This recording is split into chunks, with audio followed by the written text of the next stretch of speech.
तो hello everyone, कैसे हैं आप सभी। उम्मीद करते हैं आप सभी बढ़िया होंगे, मस्त होंगे। मैं स्वागत करता हूं आपका हमारे फुल एनर्जेटिक बैच में जिसका नाम है आरंभ बैच। आज हमारे आरंभ बैच में हमारे chapter sexual reproduction in flowering plants का दूसरा लेक्चर है। कल के लेक्चर में हमने देखा था कि फ्लावर्स क्या होता है और फ्लावर्स बनते कैसे हैं। फिर हमने देखा था कि एंथर क्या होता है, स्टेमन के कितने पार्ट होते हैं। इन सब चीज़ों पर हमने कल डिस्कस किया था। और हमने देखा था कि माइक्रोस्पोरेंजियम क्या होता है, उसके अंदर माइक्रोस्पोर्स कैसे प्रेजेंट होते हैं और उन माइक्रोस्पोर्स से पॉलन ग्रेन्स किस तरह बनते हैं। कल हमने ये सारी चीज़ें पढ़ी थी। आज हमारा दूसरा लेक्चर है और आज हम पढ़ेंगे पॉलन ग्रेन्स के बारे में। हम पढ़ेंगे पॉलन ग्रेन्स का स्ट्रक्चर क्या होता है, पॉलन ग्रेन्स में क्या प्रेजेंट होता है, क्या नहीं प्रेजेंट होता है। फिर हम पॉलन ग्रेन्स से रिलेटेड अदर टॉपिक्स पढ़ेंगे और हम पढ़ेंगे गाइनोएशियम के बारे में, यानी फीमेल रिप्रोडक्टिव ऑर्गन के बारे में। तो आज का हमारा टारगेट यही होने वाला है। उसके बाद फिर हम पढ़ेंगे एनसीईआरटी और उम्मीद करते हैं कि आज हमारा टेलीग्राम चैनल शुरू हो जाए। जो टेलीग्राम पर बैन लगा था वो हट जाए और टेलीग्राम शुरू हो जाए, तो वहाँ आपको क्लास के नोट्स और डीपीपीज मिल जाएंगी। फ़िलहाल तो टेलीग्राम बैन चल रहा है तो मैं उस पर पोस्ट भी नहीं कर पा रहा हूँ। एक बार बैन हट जाएगा तो उस पर आपको फर्स्ट लेक्चर का पीडीएफ भी और डीपीपी भी मिल जाएगा और सेकंड लेक्चर का पीडीएफ भी और डीपीपी भी मिल जाएगा। तो चलिए शुरू करते हैं हम अपना आज का लेक्चर। बिल्कुल बेसिक से पढ़ेंगे, कोई दिक्कत नहीं होगा आप लोगों को समझने में। चलिए, तो हेडिंग आप लोगों को दिख रहा है। हेडिंग है हमारा पॉलन ग्रेन्स। हेडिंग क्या है हमारा? हेडिंग है हमारा पॉलन ग्रेन्स।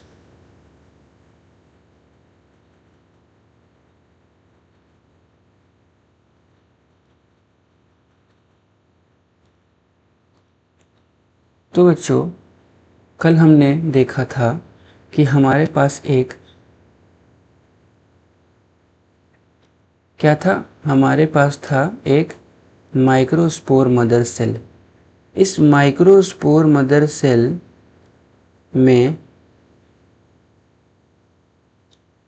हमने क्या कराया था? हमने कराया था मियोसिस। तो इस माइक्रोस्पोर मदर सेल में जब हमने मियोसिस कराया था तो हमें मिले थे 4 माइक्रोस्पोर टेट्राड्स। हमें क्या मिले थे? हमें मिले थे 4 माइक्रोस्पोर टेट्राड्स। ये हो गया हमारा माइक्रोस्पोर मदर सेल, ये हो गया हमारा माइक्रोस्पोर। ये था हमारा डिप्लॉइड और मियोसिस होने के बाद ये हमारा हो गया था हैप्लॉइड। अब इन 4 माइक्रोस्पोर में से हम कोई एक माइक्रोस्पोर उठा लेते हैं, ठीक है। चलिए, मान लेते हैं हमने ये वाला माइक्रोस्पोर उठा लिया, ठीक है। हमने ये माइक्रोस्पोर उठाया और इस माइक्रोस्पोर को हमने यहाँ पर दिखा दिया। इस माइक्रोस्पोर के अंदर सेंटर में वैक्यूल न्यूक्लियस प्रेजेंट था, न्यूक्लियस प्रेजेंट था, न्यूक्लियस प्रेजेंट था, ठीक है, ठीक है। तो ये फेज जो हम दिखा रहे हैं, ये फेज है उस माइक्रोस्पोर के डेवलपमेंट का फेज।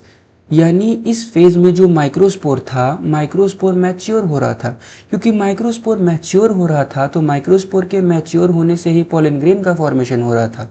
तो यहाँ पर ये जो माइक्रोस्पोर है ये मैच्योर हो रहा है और माइक्रोस्पोर के सेंटर में हमें एक वैक्यूल आ जाता है। क्या आ जाता है? वैक्यूल आ जाता है। इस वैक्यूल के वजह से इसका जो न्यूक्लियस होता है ये पेरीफेरी पर शिफ्ट हो जाता है। क्या होता है? सेंटर में वैक्यूल आ जाता है और वैक्यूल के आने के वजह से इसका जो न्यूक्लियस होता है वो पेरीफेरी पर शिफ्ट हो जाता है। उसके बाद इस माइक्रोस्पोर में माइटोसिस होता है। क्या होता है? माइटोसिस, मियोसिस, माइटोसिस, ये सब हम सेल साइकिल और सेल डिवीज़न में पढ़ेंगे। उम्मीद करते हैं कि आप लोगों को बेसिक्स पता होंगे कि मियोसिस क्या होता है और माइटोसिस क्या होता है। अभी मैं आप लोगों को मियोसिस और माइटोसिस बताने नहीं जाऊंगा, क्योंकि अगर मैं वो बताने जाऊंगा तो हमारा टाइम भी वेस्ट होगा और लेक्चर भी लंबा हो जाएगा। तो आप लोगों को मियोसिस और माइटोसिस के बारे में पता होना चाहिए। फिर ये जो हमारा मैच्योर हो रहा माइक्रोस्पोर होता है, उसमें माइटोसिस होता है, और माइटोसिस होने से हमारा ये जो माइक्रोस्पोर होता है, माइक्रोस्पोर में वैक्यूल तो रहता ही है इस तरीके से, बट हमारा जो न्यूक्लियस था उसके जगह पर हमारा स्पिंडल फाइबर का फॉर्मेशन हो जाता है। क्या होता है? हमारे स्पिंडल फाइबर का फॉर्मेशन हो जाता है। उसके बाद यहाँ से फॉर्मेशन होता है हमारे पॉलन ग्रेन का। किसका? यहाँ से फॉर्मेशन होता है हमारे पॉलन ग्रेन का। पॉलन ग्रेन दिखाते हैं हम आपको इस तरह से। पॉलन ग्रेन में हमारा इनर लेयर जो होता है, सबसे पहले आउटर लेयर से बनाते हैं। आउटर लेयर जो हमारा होता है, आउटर लेयर को हम कुछ इस तरीके से बनाएंगे। पहले इनर बना लेते हैं।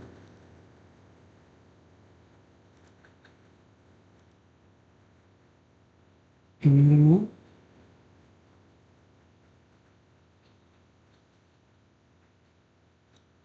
ये हमारा छोटा सा छोटा सी एक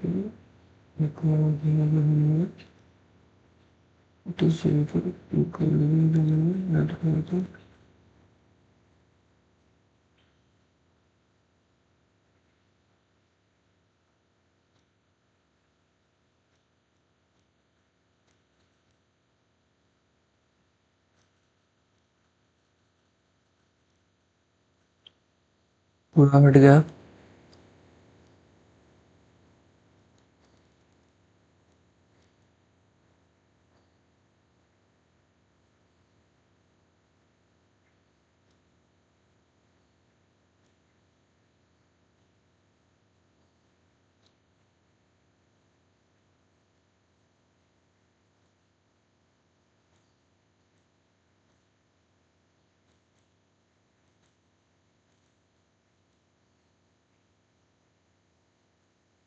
ये हो गया हमारा क्या? ये हो गया हमारा प्लाज्मा मेम्ब्रेन। प्लाज्मा मेम्ब्रेन के ऊपर हम बना लेंगे अपना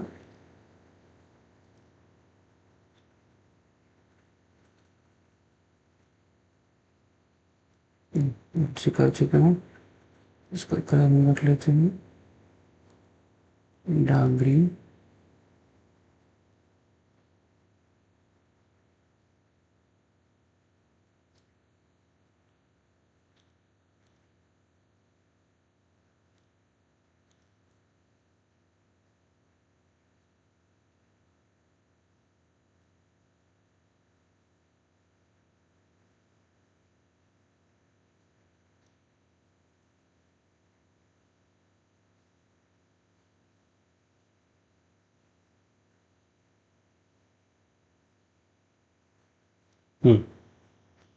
तो चलिए लेबलिंग करते हैं इसका।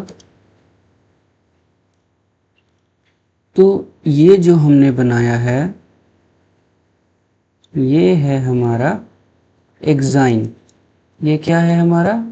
ये है हमारा एक्साइन, जो कि आउटर लेयर होता है पॉलन ग्रेन का। ये क्या है? ये है हमारा एक्साइन, जो कि आउटर लेयर होता है। एक्साइन क्या होता है? एक्साइन आउटर लेयर होता है पॉलन ग्रेन का। एक्साइन के बाद हमारा आ जाता है यहाँ पर क्या? इंटाइन। एक्साइन के बाद क्या आ जाता है? तो एक्साइन के बाद आ जाता है हमारा इंटाइन। इंटाइन हमारा इनर लेयर होता है। ठीक है? इंटाइन क्या होता है? तो इंटाइन हमारा इनर लेयर होता है। इंटाइन इंटाइन हमारा इनर लेयर होता है। इंटाइन के बाद नेक्स्ट लेयर जो हमारा आ जाता है वो होता है हमारा प्लाज्मा मेम्ब्रेन। क्या होता है? नेक्स्ट हमारा लेयर आ जाता है प्लाज्मा मेम्ब्रेन। और प्लाज्मा मेम्ब्रेन के बाद हमारा जो नेक्स्ट लेयर होता है वो हो जाता है हमारा वेजिटेटिव सेल। क्या हो जाता है? वो हो जाता है हमारा वेजिटेटिव सेल। और इस वेजिटेटिव सेल के अंदर, ये जो हमारा वेजिटेटिव सेल है, इस वेजिटेटिव सेल के अंदर प्रेजेंट होता है, यहाँ पर प्रेजेंट होता है हमारा वैक्यूल। ये हो गया हमारा वैक्यूल। यहाँ पर प्रेजेंट होता है हमारा लार्ज इर्रेगुलर न्यूक्लियस। और इस जगह पर प्रेजेंट होता है हमारा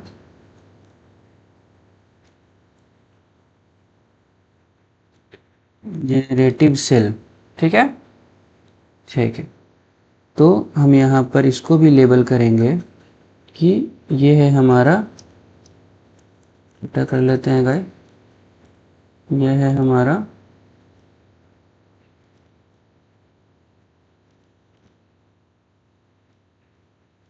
जेने, थोड़ा और नीचे लिखते हैं जिससे कि ऊपर जगह बचे। जेनरेटिव, इंक बड़ा कर लेते हैं।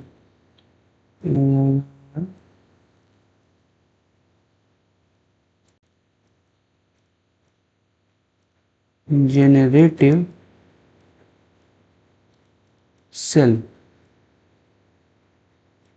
ये क्या हो जाएगा हमारा? ये हो जाएगा हमारा जेनरेटिव सेल। जेनरेटिव सेल सबके बारे में आपको लिखाया जाएगा आगे कि कौन चीज़ क्या है, हर चीज़ के बारे में बताया जाएगा। ये हमारा हो जाएगा न्यूक्लियस। ये हमारा क्या है?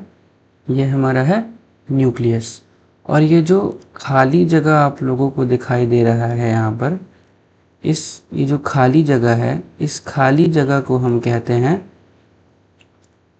जर्म पोर। इसको हम क्या कहते हैं? इसको हम कहते हैं जर्म पोर। जर्म पोर से क्या होता है? तो जर्म पोर से पॉलन ट्यूब निकलता है और वही पॉलन ट्यूब पॉलन ग्रेन को लेकर हमारे मेगास्पोरेंजियम में जाता है, जहाँ पर मेगास्पोर का फॉर्मेशन होता है, ओव्यूल का फॉर्मेशन होता है और फर्टिलाइजेशन कंप्लीट होता है। जर्म पोर से क्या बनता है? जर्म पोर से पॉलन ट्यूब बनता है। तो हमने देखा कि सबसे पहले माइक्रोस्पोर मदर सेल में मियोसिस होता है। उस मियोसिस से 4 माइक्रोस्पोर बनते हैं। उनमें से एक माइक्रोस्पोर को हमने लिया और उसमें हमने मैच्योरेशन और डेवलपमेंट को दिखलाया। उसमें वैक्यूल बड़ा हो जाता है। वैक्यूल बड़ा होने से उसका न्यूक्लियस पेरीफेरी पर शिफ्ट हो जाता है और माइटोसिस होने के बाद वहाँ उसमें स्पिंडल फाइबर का फॉर्मेशन हो जाता है। उसके बाद जब मैच्योरेशन होता है तो मैच्योरेशन होने के बाद जो हमारे पॉलन ग्रेन का फॉर्मेशन होता है, क्या होता है? तो हमारे पॉलन ग्रेन का फॉर्मेशन होता है। पॉलन ग्रेन में हमने सबसे आउटर लेयर पढ़ा क्या? एक्साइन। इनर लेयर था क्या? इंटाइन। आउटर लेयर था क्या? एक्साइन। इनर लेयर था क्या? इंटाइन। आउटर लेयर था एक्साइन और इनर लेयर था इंटाइन। आउटर लेयर था एक्साइन और इनर लेयर था इंटाइन। इंटाइन के बाद हमारा आता है प्लाज्मा मेम्ब्रेन और प्लाज्मा मेम्ब्रेन के बाद हमारे पास होता है वेजिटेटिव सेल। वेजिटेटिव सेल के अंदर हमारा वैक्यूल प्रेजेंट होता है और हमारा इरेगुलर शेप्ड न्यूक्लियस प्रेजेंट होता है। और वेजिटेटिव सेल के अंदर ही हमारा जेनरेटिव सेल प्रेजेंट होता है। जेनरेटिव सेल कहाँ होता है? जेनरेटिव सेल वेजिटेटिव सेल के अंदर ही प्रेजेंट होता है। फिर हम अपने नेक्स्ट स्लाइड पर जाते हैं और वहाँ हम देखेंगे कुछ डिफरेंसेस। सबसे पहला डिफरेंस हम देखेंगे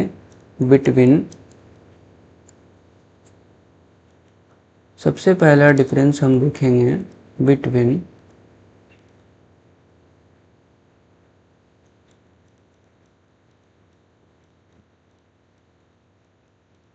माइक्रोस्पोर्स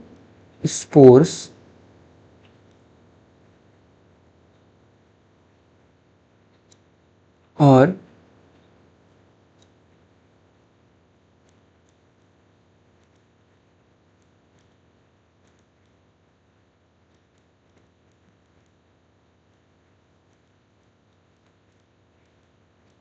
पोलन ग्रेन्स के बीच। माइक्रोस्पोर और पोलन ग्रेन्स के बीच सबसे पहले तो इसमें हमारा एग्जाइन एब्सेंट होता है, ये मैंने एब्सेंट लिखा है, ठीक है। इसमें एग्जाइन प्रेजेंट होता है, इसमें हमारा इंटाइन एब्सेंट होता है, इसमें हमारा इंटाइन प्रेजेंट होता है,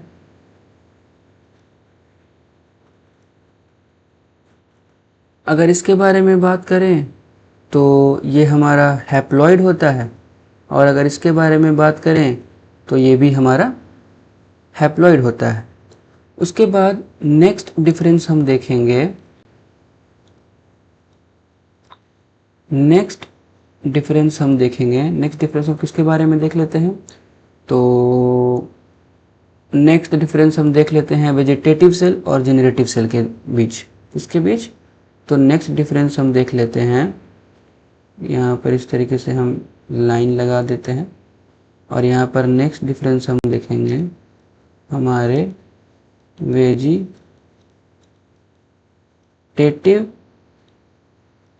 सेल और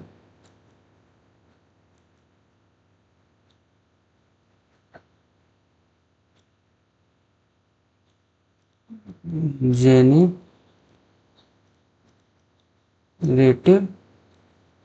सेल के बीच, ठीक है। नेक्स्ट डिफरेंस हम देखेंगे अपने वेजिटेटिव सेल और जेनरेटिव सेल के बीच। वेजिटेटिव सेल और जेनरेटिव सेल, वेजिटेटिव सेल ये लार्ज होता है सबसे पहला तो ये, और ये स्मॉल और स्पिंडल, क्या होता है ये स्मॉल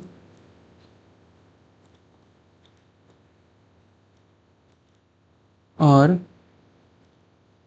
स्पिंडल शेप्ड होता है, स्मॉल और स्पिंडल शेप्ड होता है। नेक्स्ट हम देखेंगे कि इसमें लार्ज इर्रेगुलर न्यूक्लियस प्रेजेंट होता है, और इसमें फूड स्टोर होता है। क्या होता है? फूड स्टोर होता है, और इसमें डेंस साइटोप्लाज्म प्रेजेंट होता है, और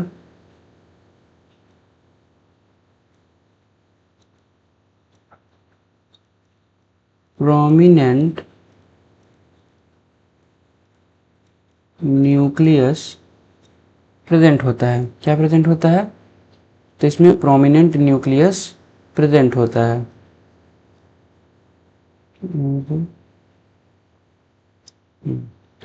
तो हमने देखा माइक्रोस्पोर और पोलन ग्रेन्स के बीच में डिफरेंस। माइक्रोस्पोर में हमारा एग्जाइन एब्सेंट होता है, पोलन ग्रेन में हमारा एग्जाइन प्रेजेंट होता है। माइक्रोस्पोर्स में हमारा इंटाइन एब्सेंट होता है, पोलन ग्रेन्स में हमारा इंटाइन प्रेजेंट होता है। माइक्रोस्पोर्स में की हैप्लॉइडी एन होती है, मतलब प्लॉइडी हैप्लॉइड होते हैं, एन होते हैं, और पोलन ग्रेन्स की प्लॉइडी एन यानी हैप्लॉइड होती है। फिर हमने देखा वेजिटेटिव सेल और generative cell. Vegetative cell large होता है, जेनरेटिव सेल स्मॉल होता है, स्पिंडल शेप्ड होता है और फ्लोट करता है वेजिटेटिव सेल के अंदर। वेजिटेटिव सेल में लार्ज इरेगुलर न्यूक्लियस प्रेजेंट होता है और फूड स्टोर होता है, जबकि जेनरेटिव सेल में डेंस साइटोप्लाज्म होता है और प्रोमिनेंट न्यूक्लियस प्रेजेंट होता है। उसके बाद फिर हम देखेंगे difference between exine and intine. अब हम देखेंगे difference between exine and intine. हम देखेंगे difference between exine and intine. Exine intine का डिफरेंस हम दूसरे पेज पर ले लेते हैं। यहाँ हम लिख देंगे, यहाँ हम लिख देंगे एक्साइन और यहाँ हम लिख देंगे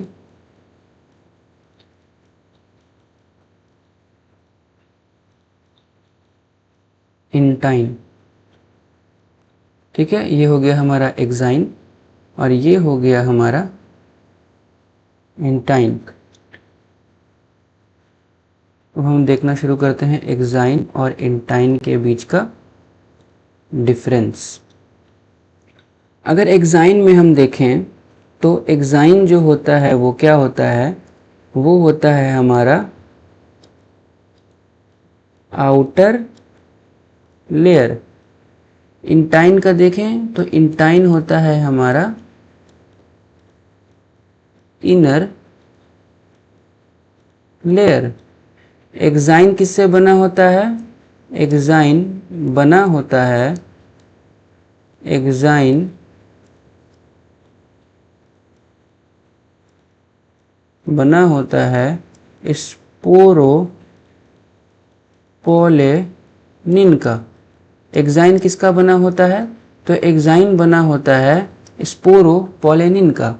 इंटाइन किसका बना होता है, इंटाइन बना होता है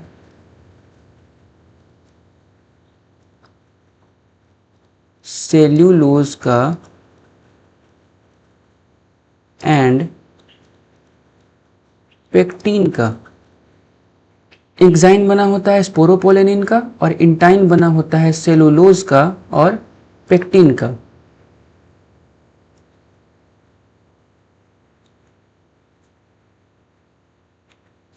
ये डिसकंटिन्यूअस लेयर होता है। हमने देखा था कि एक्साइन पूरी तरीके से कंप्लीट नहीं हो रहा था, एक्साइन बीच में टूट जा रहा था, कुछ खाली स्पेस प्रेजेंट था, कुछ एम्प्टी स्पेस प्रेजेंट था एक्साइन लेयर में। और इंटाइन क्या था, वो कंप्लीट था।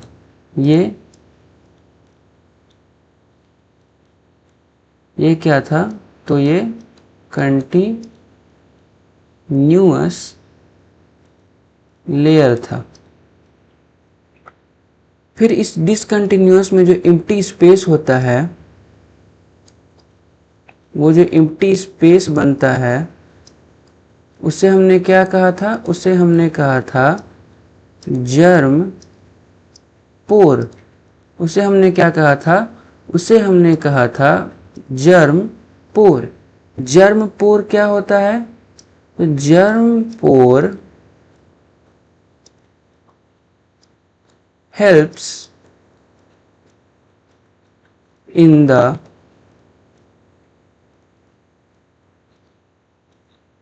formation of pollen tube। Germ pore किसमें हेल्प करता है, जर्म पोर हेल्प करता है in the formation of pollen tube, और पोलन ट्यूब गाइड करता है पोलन ग्रेन्स को फीमेल रिप्रोडक्टिव ऑर्गन में, यानी उसके ओव्यूल में एंटर करने में। पोलन ट्यूब के बारे में और भी हमें डिटेल में थोड़ा जानना है, वो हम अपने आगे के टॉपिक्स में पढ़ेंगे, वो हमें अभी नहीं पढ़ना है। इंटाइन में हमने देखा इनर लेयर है, सेलुलोज और पेक्टिन का बना है, कंटिन्यूअस लेयर है। इंटाइन में इससे ज़्यादा कुछ नहीं है। एक्साइन आउटर लेयर है, ये स्पोरोपोलेनिन का बना होता है, ये एक डिसकंटिन्यूअस लेयर है। इसमें जो डिसकंटिन्यूअस पार्ट होता है, एम्प्टी स्पेस होता है, उसे हम जर्म पोर कहते हैं। जर्म पोर हेल्प करता है in the formation of pollen tube. फिर हम देखते हैं स्पोरोपोलेनिन के बारे में। किसके बारे में देखते हैं? तो अब हम देखते हैं स्पोरोपोलेनिन के बारे में। जो हमारा स्पोरोपोलेनिन होता है,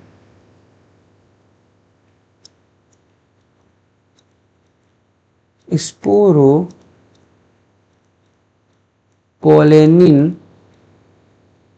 is the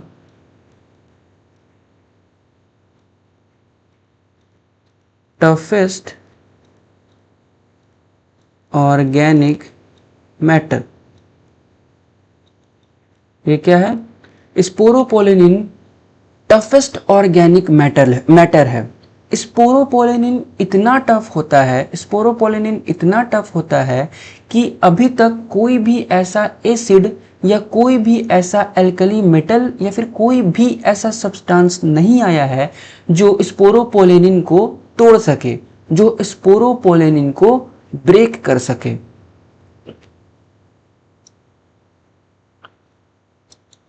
स्पोरोपोलेनिन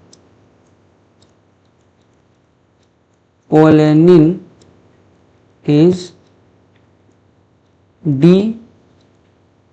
degradable।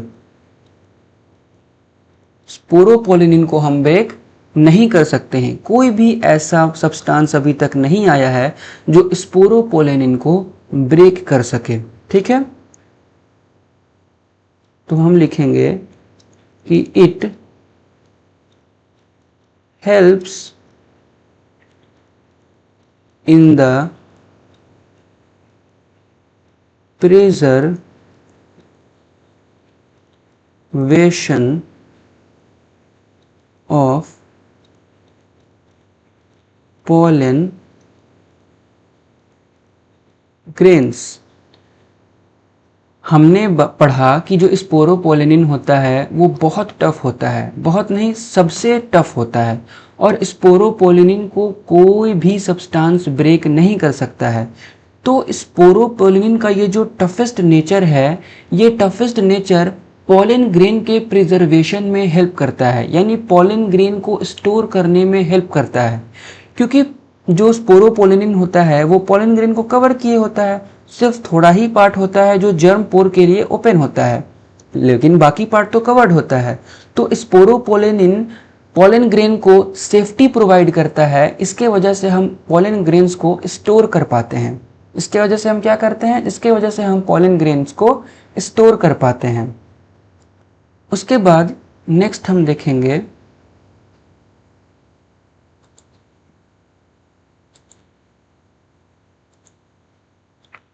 हमने पढ़ा है कि 60% जो एंजियोस्पर्म्स होते हैं, 60% जो फ्लावरिंग प्लांट्स होते हैं, उनमें 2 सेल स्टेज होता है, और जो 40% हमारे फ्लावरिंग प्लांट्स होते हैं उनमें हमारा 3 सेल्ड स्टेज होता है। इन दोनों में डिफरेंस क्या है, आइए देखते हैं। सबसे पहला हमारा हो जाएगा, सबसे पहले हम देखेंगे इन 60%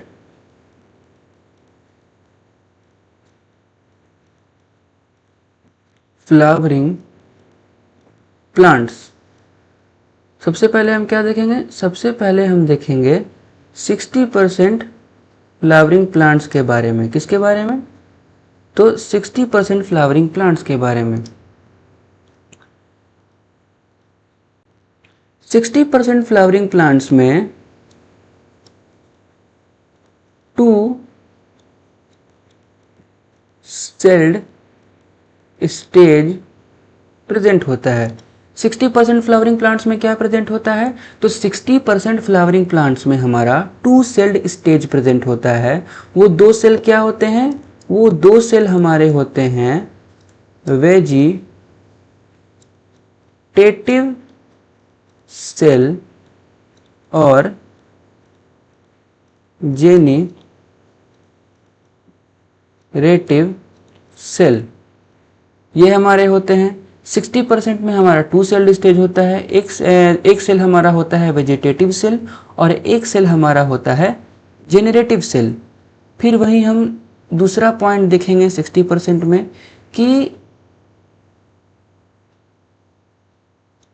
for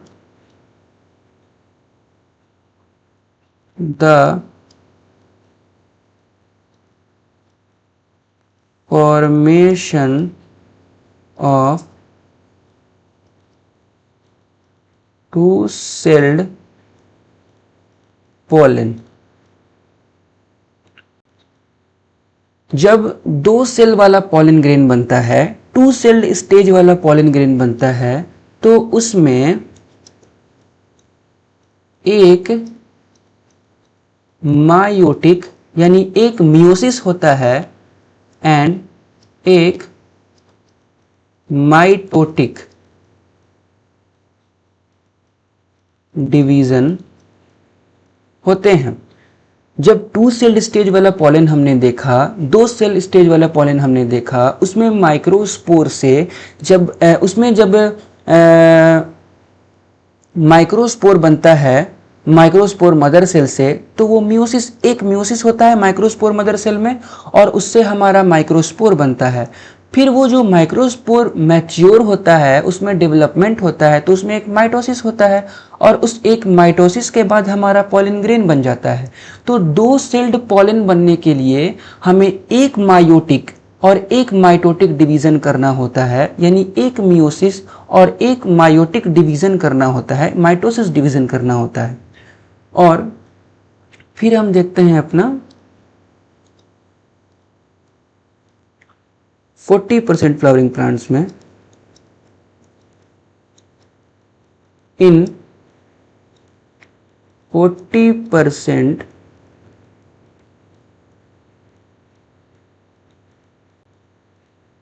फ्लावरिंग प्लांट्स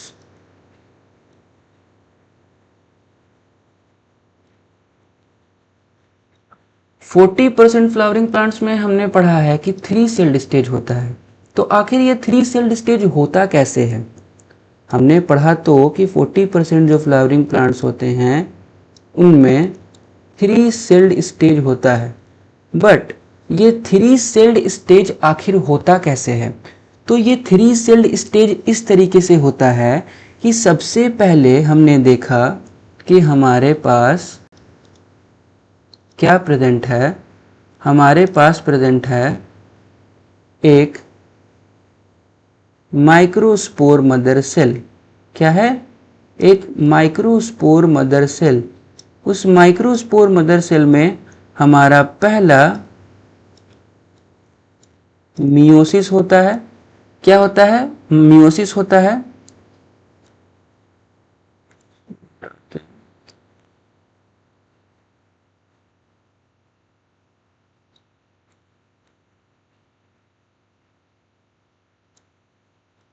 यहाँ पर हमारा मियोसिस होता है, जिससे बनते हैं हमारे पास चार माइक्रोस्पोर। उनमें से एक माइक्रोस्पोर को हम लेते हैं, जिसमें हमारा क्या होता है? माइटोसिस होता है। ठीक है, जिससे हमारा बनता है क्या? जिससे हमारा बनता है एक पॉलन ग्रेन। ठीक है, पॉलन ग्रेन बनता है, और ये हमारा पॉलन ग्रेन हो गया। पॉलन ग्रेन में ये हमारा वेजिटेटिव सेल हो गया। इस सेल को किसी और कलर से कर लेते हैं ताकि आप लोग को दिखे। वेजिटेटिव सेल को इस कलर से कर लेते हैं। ये हो गया हमारा वेजिटेटिव सेल, और वेजिटेटिव सेल के अंदर आ गया हमारा जेनरेटिव सेल। ये जो जेनरेटिव सेल है, इस जेनरेटिव सेल के अंदर भी हमारा हो जाता है माइटोसिस। क्या हो जाता है? हो जाता है हमारा माइटोसिस, और बन जाते हैं हमारे पास दो मेल गैमीट। क्या बन जाते हैं? और हमारे पास बन जाते हैं क्या? दो male gamete.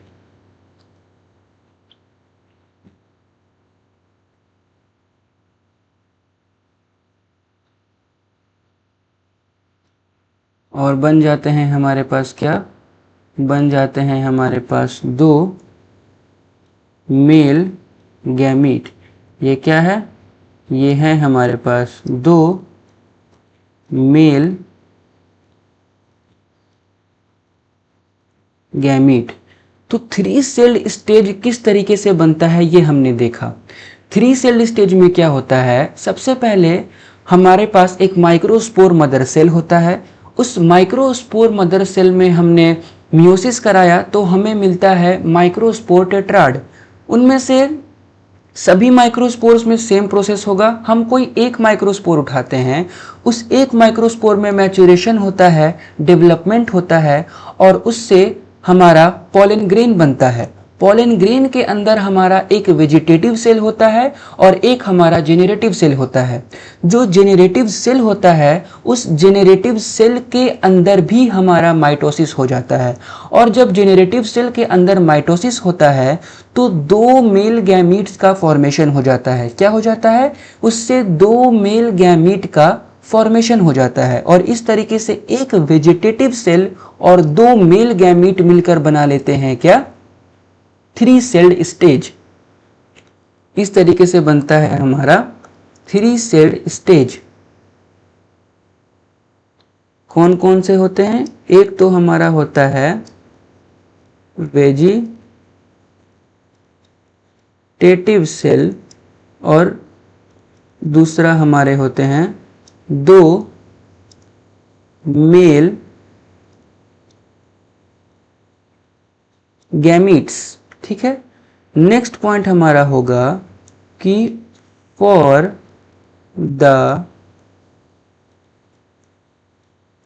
Formation of three celled pollen, तीन सेल वाले पॉलन का फॉर्मेशन करने के लिए कितने मायोटिक और कितने माइटोटिक डिवीजन का जरूरत होगा? तो हमने देखा कि एक थ्री सेल्ड स्टेज वाला, एक थ्री सेल स्टेज वाला बनाने के लिए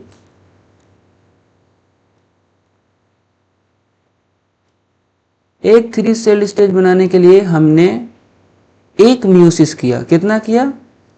एक मायोटिक और एक और दो एंड टू मायोटिक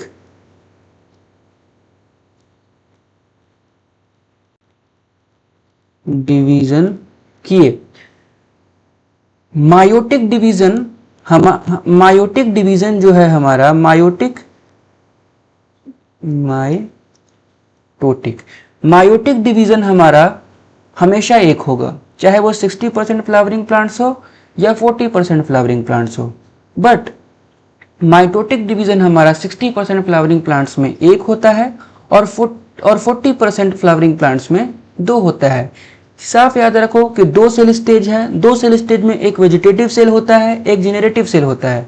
हमने पॉलन ग्रेन के फॉर्मेशन में देखा कि सबसे पहले मियोसिस होता है, मियोसिस से माइक्रोस्पोर बनता है, माइक्रोस्पोर डेवलप होता है, उसमें माइटोसिस होता है और उससे हमारा पॉलन ग्रेन बनता है। तो एक मियोसिस और एक माइटोसिस होता है हमारे टू सेल्ड स्टेज में।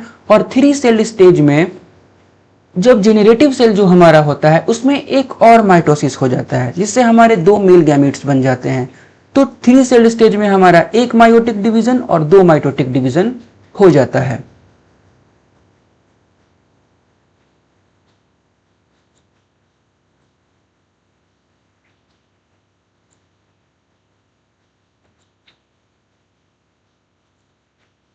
चलिए यहाँ पर आपको क्वेश्चंस देते हैं, आपको उन क्वेश्चंस को करके आना है।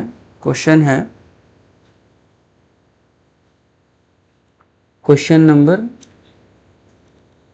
1 है हमारा कि for how many meiotic and mitotic divisions are required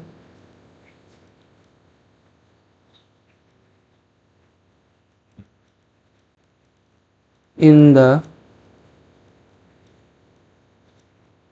formation of 5 pollens in 2 celled stage। ठीक है, यह हो गया आपका एक क्वेश्चन। दूसरा क्वेश्चन हम रखेंगे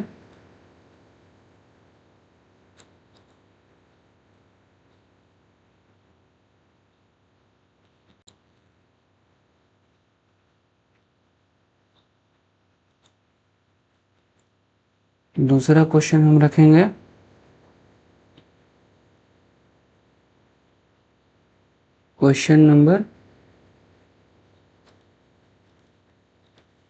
2। कंट्रोल भी करें, इसको हम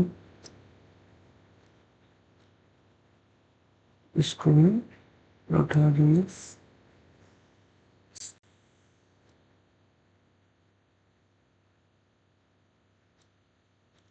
ये हो गया required in the formation of 5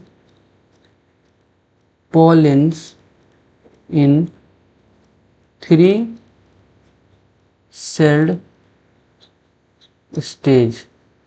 ये आपका होमवर्क है, ये आप लोगों को बताना है कमेंट करके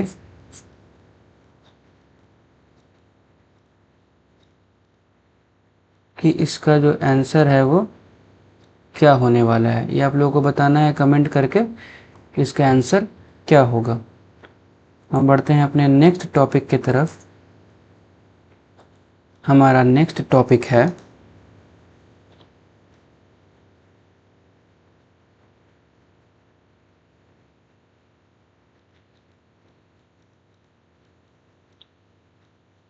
pollen allergy.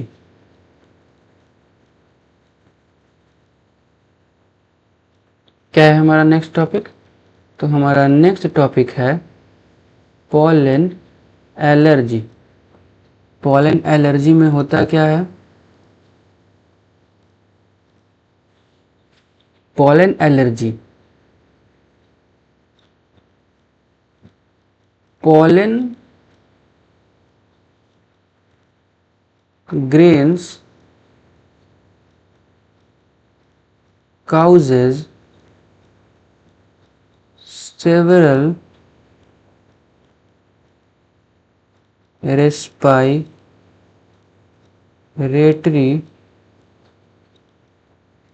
disease,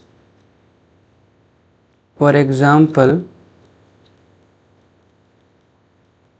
asthma and bronchial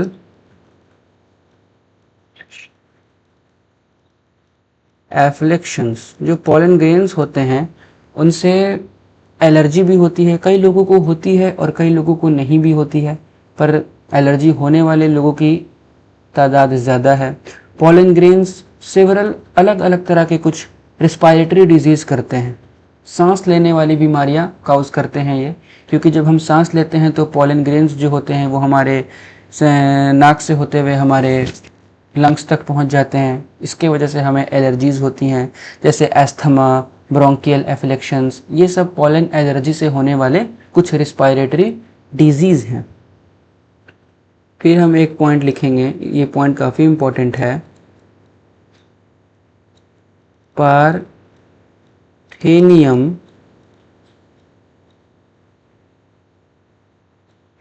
जिसको हम कहते हैं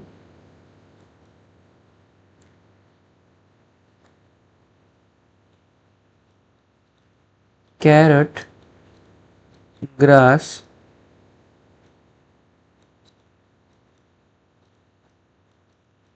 came in India and causes allergy. Parthenium, जिसे हम कैरोट ग्रास भी कहते हैं, ये इंडिया में आया, इंपोर्ट हुआ, बाहर की कंट्रीज से इंडिया में इंपोर्ट हुआ, और इंपोर्ट होने के बाद ये इंडिया में बहुत ज़्यादा अमाउंट में इंपोर्ट हुए और हर जगह फैल गए, और हर जगह फैलने के वजह से इनमें से भी वही पार्टिकल्स निकले और उन पार्टिकल्स ने लोगों को एलर्जी काउज किया। ठीक है, नेक्स्ट हमारा टॉपिक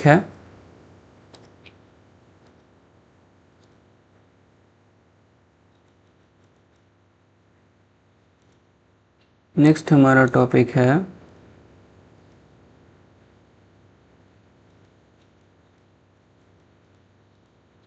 पॉलन फूड। क्या है?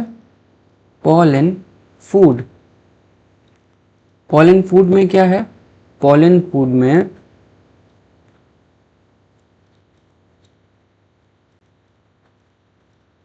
pollen grains are rich in nutrients, so also used as supplements. Pollen food जो हमारे होते हैं, पॉलन ग्रेन्स जो हमारे होते हैं, ये न्यूट्रिएंट्स में बहुत रिच होते हैं, इनमें बहुत अमाउंट में न्यूट्रिएंट्स प्रेजेंट होता है, इसलिए लोग इसे सप्लीमेंट्स के तरह भी यूज करते हैं। Available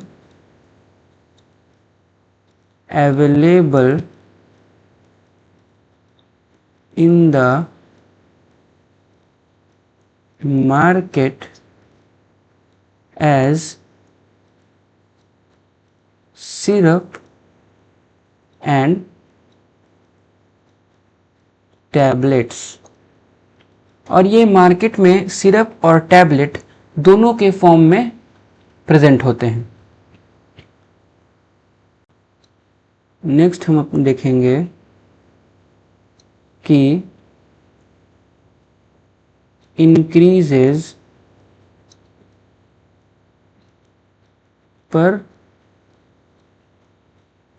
performance। क्या? increases performance in athletes and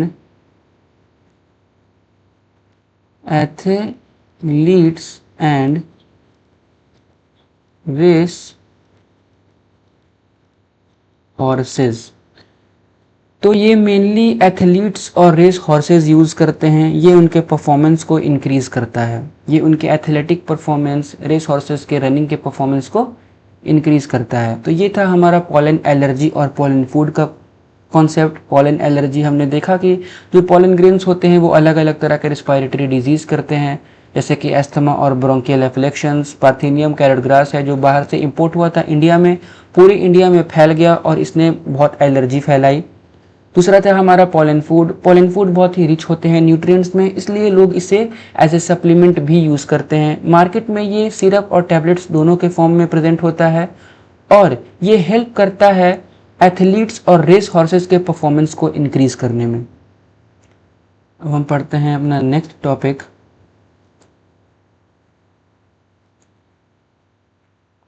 हमारे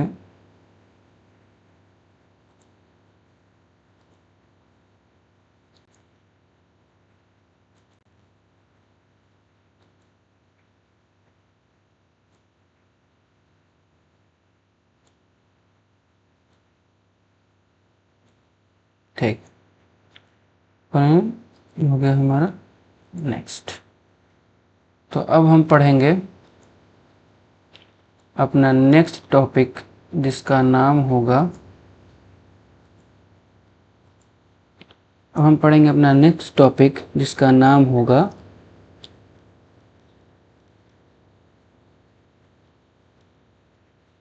pollen viability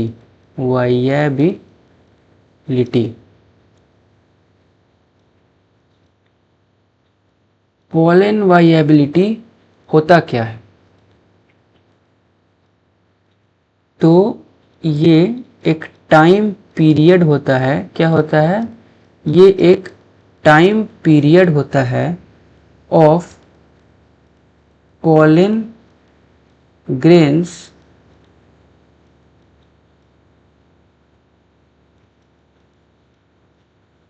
in which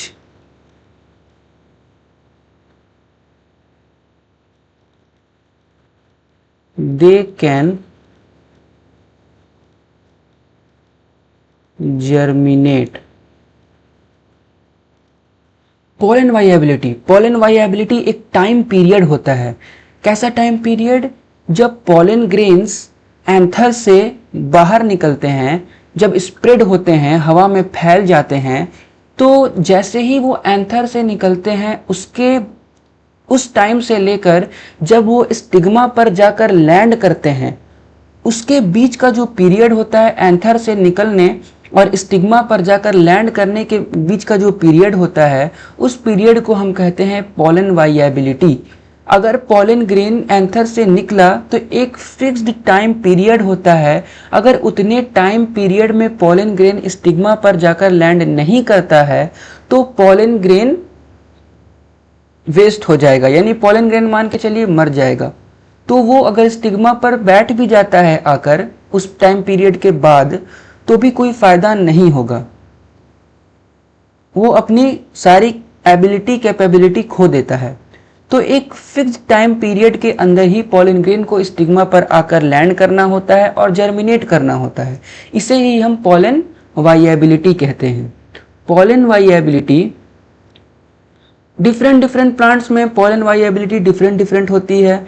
जैसे कि हम बात करते हैं वीट एंड राइस के बारे में, तो इसमें पोलन वाइएबिलिटी 30 मिनट्स तक होती है।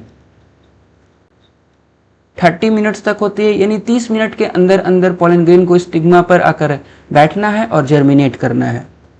दूसरा है रोजेसी। कुछ फैमिलीज हैं जैसे सोलेनेसी और लेग्यूमिनेसी। इसमें कितना होता है? इनमें सेवेरल मंथ्स, इनमें कई महीनों तक पोलन ग्रेन्स जिंदा रह लेते हैं। मतलब इनकी पोलन वाइएबिलिटी कई महीनों तक होती है। एंथर से निकलने के बाद ये स्टिग्मा पर बैठने के बीच में जर्मिनेट करने तक में इनके पास महीनों का वक्त होता है। ये काफ़ी वक्त तक जिंदा रह सकते हैं। ठीक है, तो पोलन वाइएबिलिटी डिफरेंट प्लांट्स में डिफरेंट होती है। फिर हम अपना नेक्स्ट टॉपिक देखेंगे जो है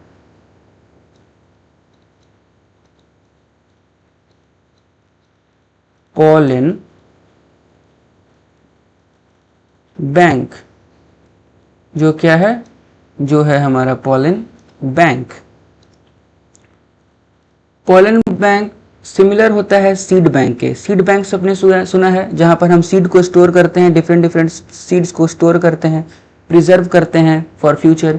उसी तरीके से पोलन बैंक होता है जहां पर हम पोलन ग्रेन्स को स्टोर करते हैं, प्रिजर्व करते हैं फॉर फ्यूचर। तो यहां हम लिखेंगे सिमिलर टू सीड बैंक।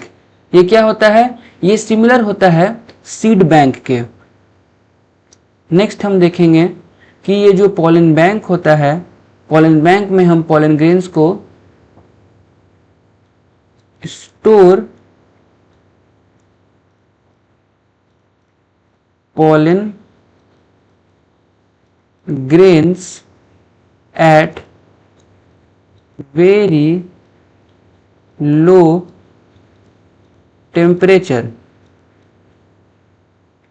ये पॉलन ग्रेन्स को बहुत ही लो टेम्परेचर पर स्टोर करता है। कितने टेम्परेचर पर? तो -196 डिग्री लिक्विड नाइट्रोजन पर। किस पर?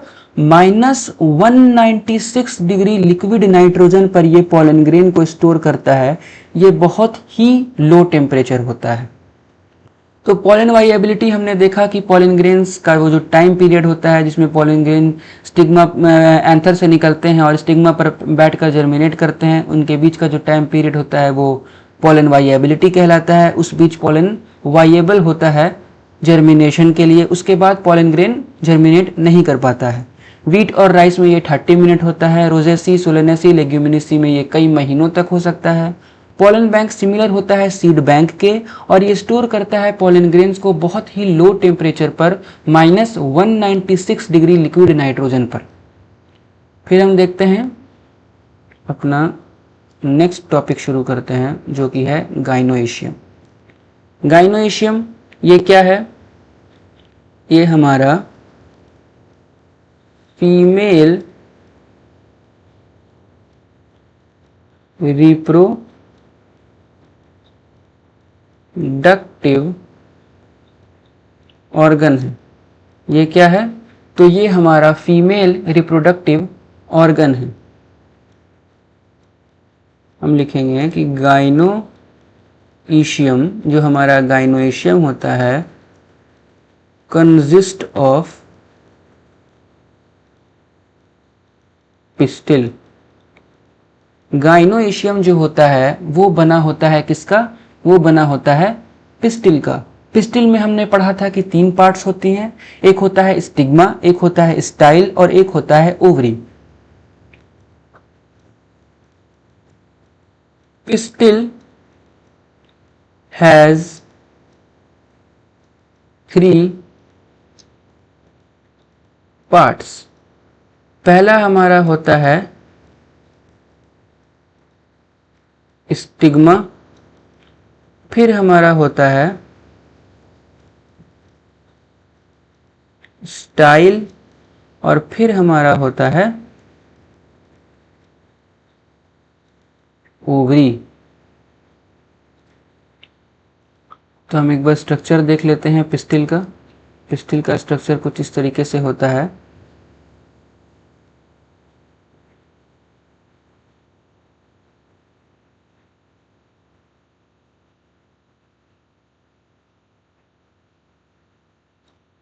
ये हो गया हमारा स्टिग्मा,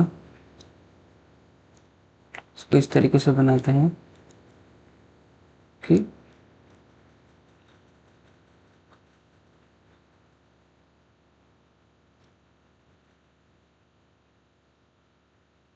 ये हो गया हमारा स्टिग्मा।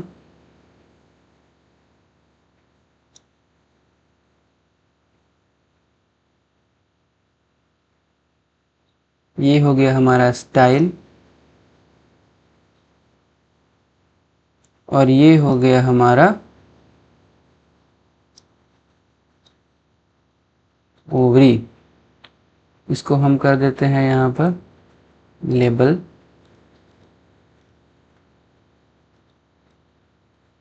ये हो गया हमारा स्टिग्मा, ये हो गया हमारा स्टाइल और ये हो गया हमारा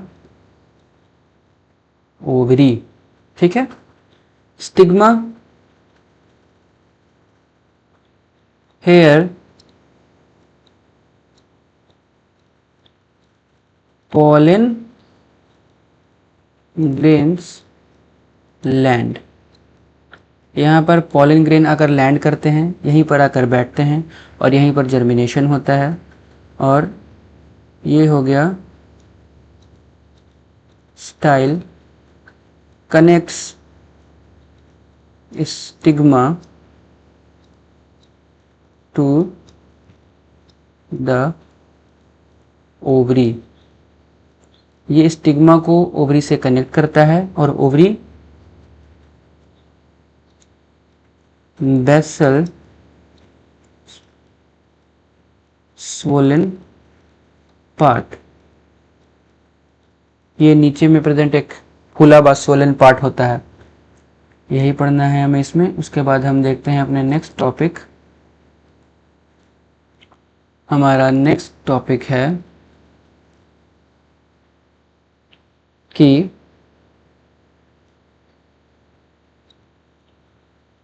अगर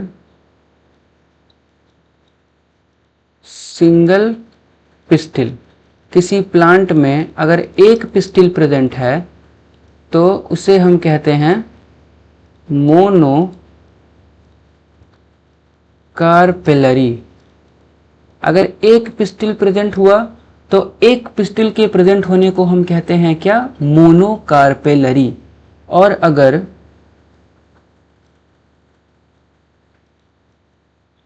मोर देन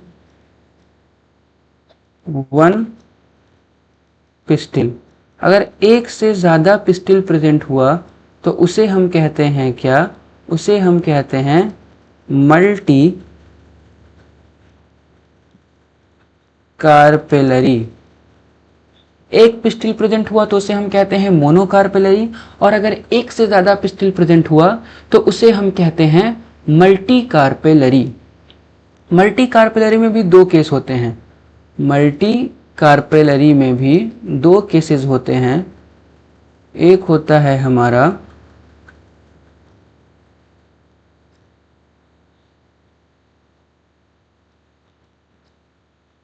एक होता है हमारा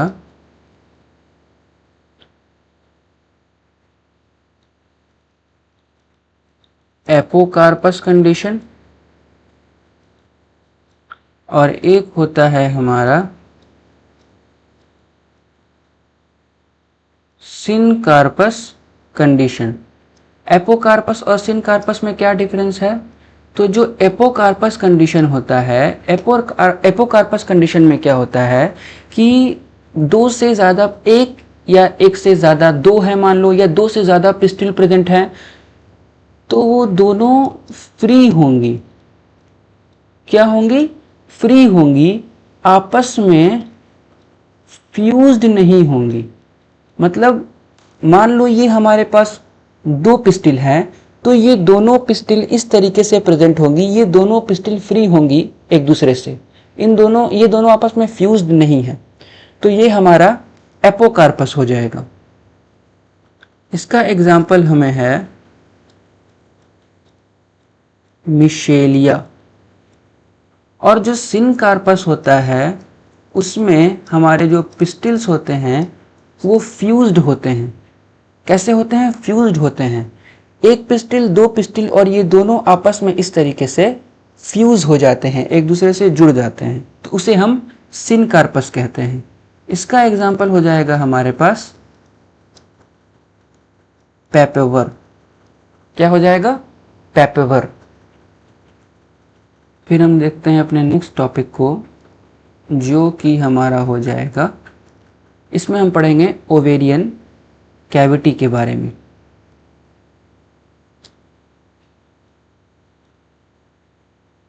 इसमें हम पढ़ेंगे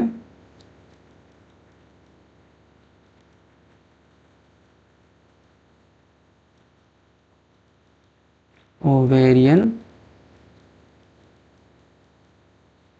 कैविटी के बारे में। क्या पढ़ेंगे, यहाँ हम पढ़ेंगे ओवेरियन कैविटी के बारे में।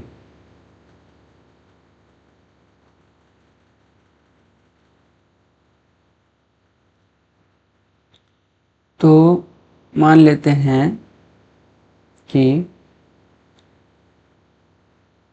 ये है हमारा ओवरी। ये क्या है हमारा, ये है हमारा ओवरी। ओवरी के अंदर प्रेजेंट है हमारा ओव्यूल।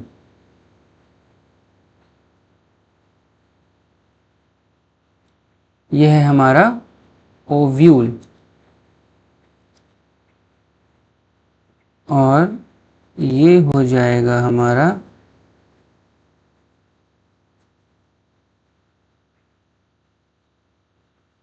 प्लेसेंटा। तो अब इसको हम कर लेते हैं क्या, इसको हम कर लेते हैं डिनोट। ये हमारा जो पार्ट है ये है हमारा प्लेसेंटा। ये है हमारा क्या, ये है हमारा प्लेसेंटा। हमारा जो ओव्यूल होता है वो प्लेसेंटा से अटैच्ड होता है। ओव्यूल कहाँ अटैच्ड होता है, तो ओव्यूल अटैच्ड होता है प्लेसेंटा से। ओव्यूल अटैच्ड होता है किससे, ओव्यूल अटैच्ड होता है प्लेसेंटा से। ये है हमारा, बताते हैं, ये है हमारा ओव्यूल। ये क्या है, ये है हमारा ओव्यूल। और ये जो पार्ट हमें दिख रहा है इस पार्ट को हम कहते हैं हाइलम। हाइलम क्या होता है, तो हाइलम वो पार्ट होता है जो ओव्यूल को प्लेसेंटा से अटैच कराता है, जो ओव्यूल को प्लेसेंटा से कनेक्ट कराता है, उसे हम हाइलम कहते हैं। ये हो गया ओव्यूल, ये हो गया हाइलम स्टॉक, और ये हो गया हमारा प्लेसेंटा। और ये हो जाएगी हमारी ओवेरियन कैविटी। ओवेरियन कैविटी, ये जो खाली स्पेस है ये पूरा, ये हमारा हो जाएगा ओवेरियन कैविटी। और ये हमारा हो जाएगा क्या, ये हमारा हो जाएगा ओवरी। तो ये बाहर वाला पार्ट हमारा ये हो गया ओवरी। इसको इस तरीके से देखते हैं, ये वाला जो पार्ट है सर्किल वाला पार्ट, ये हमारा हो जाएगा ओवरी। उसके अलावा हमारा जो इसके अंदर का पूरा पार्ट है, इसको हम साइटोप्लाज्म की तरह कह सकते हैं, वो हमारा हो जाएगा ओवेरियन कैविटी। और फिर ये जो हमारा ये पार्ट है, ये है हमारा प्लेसेंटा। पूरा प्लेसेंटा ही है, हाइलम भी प्लेसेंटा का है। ओव्यूल ये हमारा क्या है, सॉरी, ये है हमारा ओव्यूल। हाइलम भी हमारे ओव्यूल का ही पार्ट है, बट ये जो स्टॉक होता है ये हमारा ओव्यूल, ये है, देखिए ये यहाँ तक इस तरीके से, ये हमारा ओव्यूल है। और ये है हमारा हाइलम। हाइलम कनेक्ट करता है हमारे ओव्यूल को प्लेसेंटा से, ये है प्लेसेंटा। हाइलम जो है वो ओव्यूल को प्लेसेंटा से अटैच कराता है। ठीक है, ठीक है।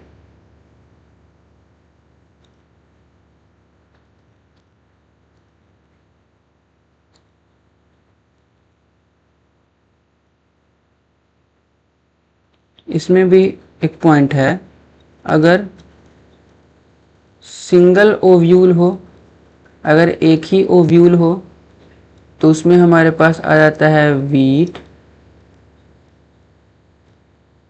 पैडी और मैंगो। और अगर बहुत सारे ओव्यूल हों, बहुत सारे ओव्यूल हों, तो उसमें हमारे पास आ जाता है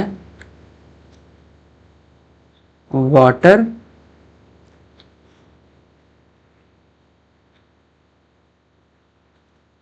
मेलन, पपाया और ऑर्किड। ये हो गया हमारा ओव्यूल, ओवेरियन कैविटी, प्लेसेंटा, ये सब का कॉन्सेप्ट। अब हम बढ़ते हैं अपने अगले कॉन्सेप्ट की तरफ, जो कि है हमारा मेगा स्पोर और मेगा स्पोरेंजियम। क्या है, जो है हमारा मेगा स्पोर, जिसे हम कहते हैं मेगा स्पोरेंजियम। ठीक है, ठीक है, यहाँ तक हमने कर लिया है। इसको हम उठा कर ले जाएंगे यहाँ पर।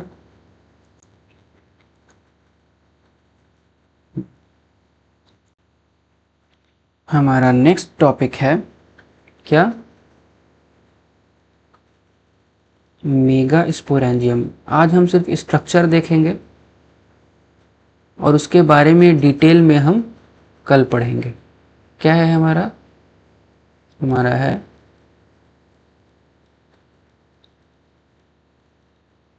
Mega sporangium.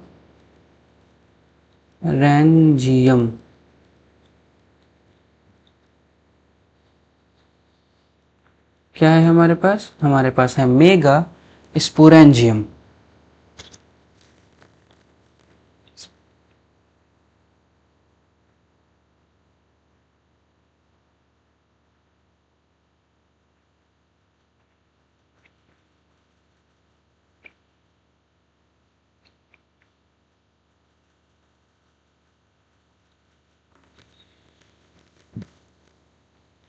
नेक्स्ट है हमारा क्या?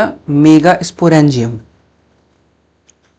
तो मेगा स्पोरेंजियम का हम स्ट्रक्चर बनाएंगे जो हमारा कुछ इस तरह से बनेगा कि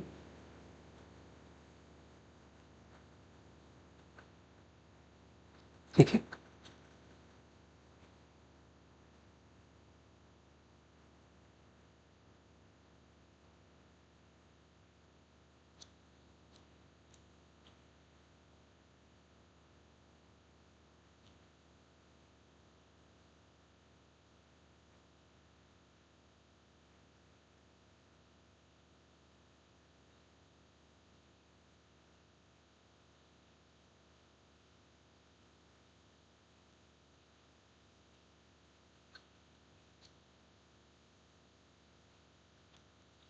थोड़ा गलत हो गया।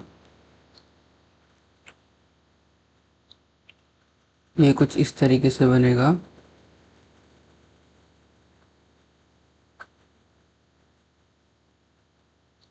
ये ऐसे, यहाँ से एक इंटीग्यूमेंट निकलेगा,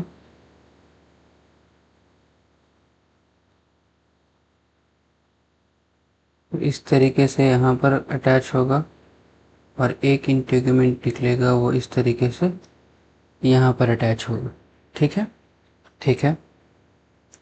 उसके अंदर प्रेजेंट होगा हमारा क्या? उसके अंदर प्रेजेंट होगा हमारा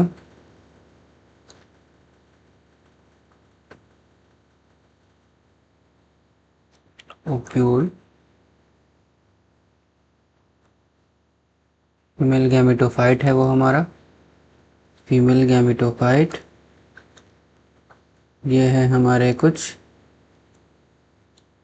न्यूसेलस के सेल, और अब बारी है हमारे इसे डिनोट करने की। इसे डिनोट करते हैं। तो ये जो अपर पार्ट होता है, इस अपर पार्ट को हम कहते हैं चैलेजल एंड। इसे हम क्या कहते हैं? इसे हम कहते हैं चैलेजल एंड। और ये जो आपको इंटेग्यूमेंट्स दिखाई दे रहे हैं इस तरीके से, ये जो इंटेग्यूमेंट्स आपको दिखाई दे रहे हैं, ये हैं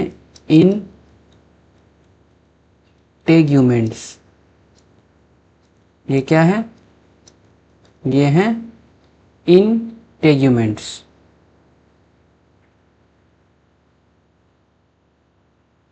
इंटेग्यूमेंट्स ये कवर करते हैं न्यूसेलस के सेल्स को।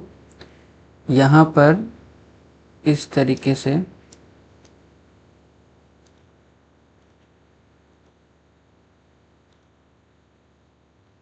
हमारा ये जो ओव्यूल के बॉडी को हाइलम से कनेक्ट होता है, ओव्यूल का ये जो बॉडी है, जिस जगह पर ये हाइलम से कनेक्ट होता है फ्यूनिकल से, फ्यूनिकल से कनेक्ट होता है ये रीजन, इस रीजन को हम कहते हैं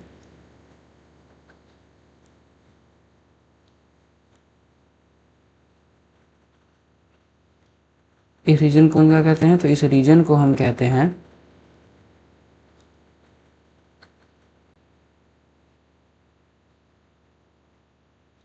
इस रीजन को हम कहते हैं आ गया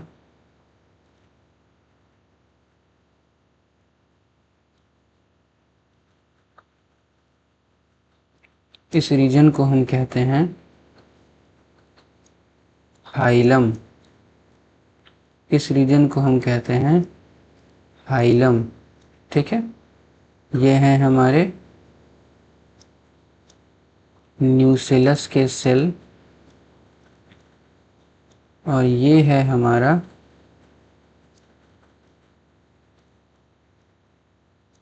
फीमेल गैमेटोफाइट।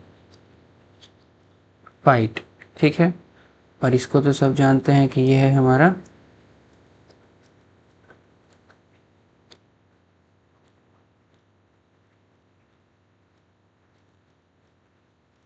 फ्यूनिकल।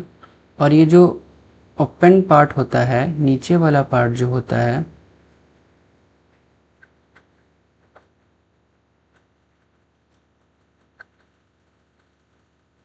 इसको हम क्या कहते हैं? इसको हम कहते हैं माइक्रो पाइल एंड। ठीक है, ऊपर वाला पार्ट चैलेजल एंड होता है, उसके नीचे दो इंटेग्यूमेंट्स प्रेजेंट होते हैं। ये अंदर प्रेजेंट है हमारे कुछ न्यूसेलस के सेल्स, ये है हमारा फीमेल गैमेटोफाइट और ये है हमारा हाइलम। ये हमारा जो नीचे वाला पार्ट होता है उसको हम, जो ओपन पार्ट होता है उसको हम कहते हैं माइक्रोपाइल एंड। और ये है हमारा फ्यूनिकल जो कि नीचे प्लेसेंटा से अटैच्ड होता है।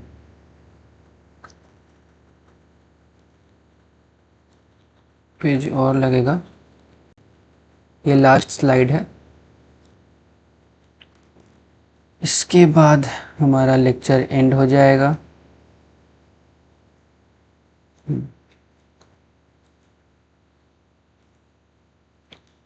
यहाँ पर हम लिखेंगे कुछ पॉइंट्स, जैसे कि फर्स्ट पॉइंट हमारा हो जाएगा हाइलम। ठीक है, हाइलम क्या होता है? तो ये जंक्शन होता है बिटवीन ओव्यूल एंड फ्यूनिकल। ये क्या होता है? ये जंक्शन होता है between ovule and funicle. Next हमारे पास क्या था? ये था इंटेग्यूमेंट्स।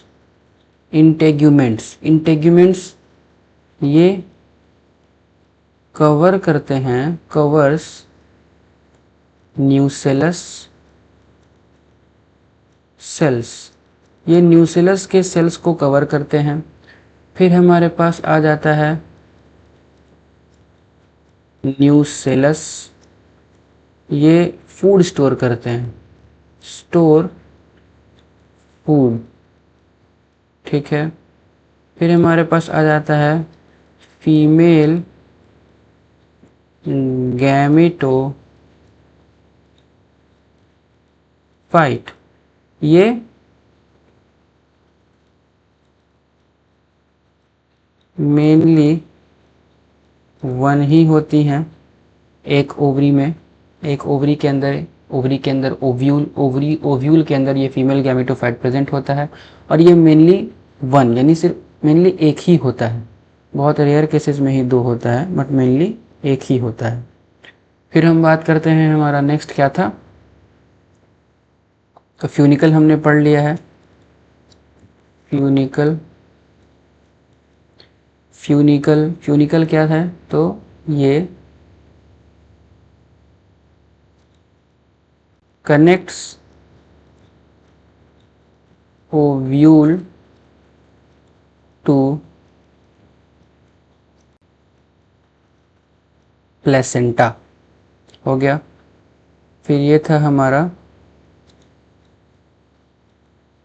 चैलेजा, इसको हम चैलेजल एंड कहते हैं। ये बेसल पार्ट है। ये क्या है? तो ये हमारा बेसल पार्ट है। फिर नेक्स्ट हमारा था माइक्रोपाइल, ये हमारा ओपेंड था। क्या था, ओपन था। तो हमारा आज का लेक्चर होता है यहीं पर समाप्त। हम एक बार रिवीजन कर लेते हैं अपने पूरे लेक्चर को शुरू से। सबसे पहले हमने देखा, हम ले लेते हैं अपना, सबसे पहले हमने देखा कि हमारे पास एक माइक्रोस्पोर मदर सेल है। उस माइक्रोस्पोर मदर सेल में हमने मियोसिस कराया। मियोसिस कराने से हमें 4 माइक्रोस्पोर टेट्राड्स मिले। क्या मिले? मियोसिस कराने से हमें 4 माइक्रोस्पोर टेट्राड्स मिले। उनमें से एक माइक्रोस्पोर टेट्राड को हमने निकाला। होंगे तो चारों में सेम प्रोसेस, बट हमने एक को लिया, एक में देखा, उसका हमने डेवलपमेंट और मैच्योरेशन देखा। तो हमने देखा कि उसमें वैक्यूल, सेंटर में बड़ा सा वैक्यूल आ जाता है, जिसके वजह से इसका जो न्यूक्लियस होता है वो पेरीफेरी पर शिफ्ट हो जाता है। फिर हमने माइटोसिस देखा उस माइक्रोस्पोर में, जिससे स्पिंडल फाइबर का फॉर्मेशन हुआ और वहीं से मैच्योर होकर और डेवलप होकर हमारे पॉलन ग्रेन का फॉर्मेशन हुआ। पॉलन ग्रेन का ये जो आउटर लेयर है, इसको हमने एक्साइन कहा, इनर लेयर को हमने इंटाइन कहा। उसके बाद हमारा प्लाज्मा मेम्ब्रेन आता है और उसके अंदर प्रेजेंट होता है हमारा वेजिटेटिव सेल। वेजिटेटिव सेल में हमारे पास एक लार्ज इर्रेगुलर शेप्ड न्यूक्लियस होता है और हमारा वैक्यूल होता है। और वेजिटेटिव सेल के अंदर ही प्रेजेंट होता है हमारा जेनरेटिव सेल। वेजिटेटिव सेल के अंदर ही प्रेजेंट होता है हमारा जेनरेटिव सेल। और एक्साइन पूरी तरीके से कंटिन्यूअस नहीं होता है, थोड़ा पार्ट एक्साइन का होता है जो कि ओपन रहता है, जिसको हम जर्म पोर कहते हैं। जिसको हम क्या कहते हैं? जिसको हम जर्म पोर कहते हैं। फिर हमने देखा कि माइक्रोस्पोर्स और पॉलन ग्रेन में डिफरेंस क्या है। माइक्रोस्पोर में एक्साइन एब्सेंट है, पॉलन ग्रेन्स में एक्साइन प्रेजेंट है। माइक्रोस्पोर्स में इंटाइन एब्सेंट है और पॉलन ग्रेन्स में इंटाइन प्रेजेंट है। माइक्रोस्पोर हैप्लॉइड होते हैं, पॉलन ग्रेन भी हैप्लॉइड होते हैं। वेजिटेटिव सेल और जेनरेटिव सेल में फिर हमने डिफरेंस देखा। वेजिटेटिव सेल लार्ज होता है, जेनरेटिव सेल स्मॉल होता है, स्पिंडल शेप्ड होता है और फ्लोट करता है वेजिटेटिव सेल के साइटोप्लाज्म में। वेजिटेटिव सेल में large irregular shaped nucleus present होता है और वेजिटेटिव सेल में फूड स्टोर होता है। जेनरेटिव सेल में का साइटोप्लाज्म डेंस होता है और उसमें प्रोमिनेंट न्यूक्लियस प्रेजेंट होता है। फिर हमने देखा एक्साइन और इंटाइन के बीच का डिफरेंस। एक्साइन आउटर लेयर होता है, इंटाइन इनर लेयर होता है। एक्साइन बना होता है स्पोरोपोलेनिन का और इंटाइन बना होता है सेलुलोज और पेक्टिन का। एक्साइन डिसकंटिन्यूअस लेयर होता है और इंटाइन कंटिन्यूअस लेयर होता है। जो डिसकंटिन्यूअस पार्ट होता है एक्साइन का, उसे हम जर्म पोर कहते हैं। जर्म पोर हेल्प करता है पॉलन ट्यूब के फॉर्मेशन में। फिर हमने देखा कि स्पोरोपोलेनिन क्या होता है। तो sporopollenin is the toughest organic matter या टफेस्ट ऑर्गेनिक मटेरियल।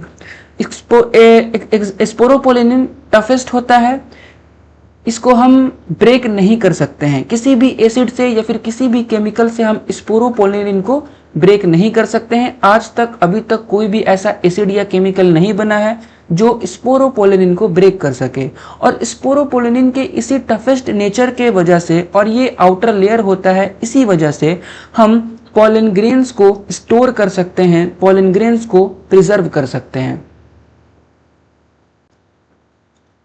फिर हमने देखा कि 60% जो फ्लावरिंग प्लांट्स होते हैं उनमें 2 सेल्ड स्टेज होता है। 2 सेल्ड स्टेज में कौन कौन से सेल प्रेजेंट होते हैं? तो उसमें एक हमारा वेजिटेटिव सेल प्रेजेंट होता है और एक हमारा जेनरेटिव सेल प्रेजेंट होता है।